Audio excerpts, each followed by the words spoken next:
পৃথিবীতে একজন মানুষই শুধু জানতেন যে তিনি পৃথিবীতে কতদিন বাঁচবেন।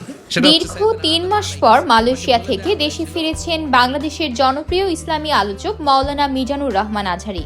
দেশে ফিরেই তিনি তাফসিরুল কুরআনের মহতী আয়োজনে অংশগ্রহণ করার কথা জানান।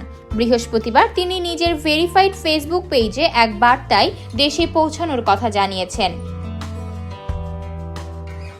ফেসবুক পোস্টে তিনি লিখেছেন, আলহামদুলিল্লাহ, নিরাপদে দেশে এসে পৌঁছালাম। দীর্ঘ ৫ বছর পর বাধাহীনভাবে আবারও প্রিয় মাতৃভূমিতে তাফসিরুল কুরআনের মহতী আয়োজনে অংশগ্রহণ করছি।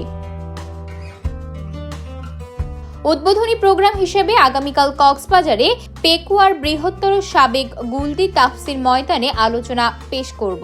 এটি একটি ওয়ার্ম আপ প্রোগ্রাম। মূলত নতুন বছর ২০২৫-এর জানুয়ারি থেকে বিভাগীয় সফর শুরু করব ইনশাল্লাহ।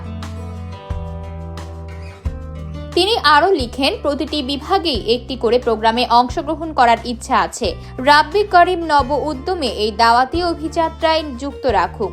আমাদের প্রচেষ্টায় ভরপুর বারাকা দিন। প্রজন্ম ক্ষুধা নিবারণে বুদ্ধিবৃত্তিক উপায়ে ইসলামের শাশ্বত বাণী উপস্থাপনের তৌফিক দিন। এর আগে প্রায় ৫ বছর পর অক্টোবরের ২ তারিখ দেশে ফিরেছেন আজহারী, কিন্তু এক সপ্তাহ পরই তিনি আবার মালয়েশিয়া চলে যান। উল্লেখ্য, পারিপার্শ্বিক কিছু কারণ দেখিয়ে ২০২০ সালের ফেব্রুয়ারি মাসে মিজানুর রহমান আজহারী মালয়েশিয়া চলে যান। এরপর থেকে তিনি সেখানেই অবস্থান করছিলেন। শেখ হাসিনা সরকারের পতনের পর গত ৬ আগস্ট দেশে ফেরার আশা ব্যক্ত করেন মাওলানা মিজানুর রহমান আজহারী।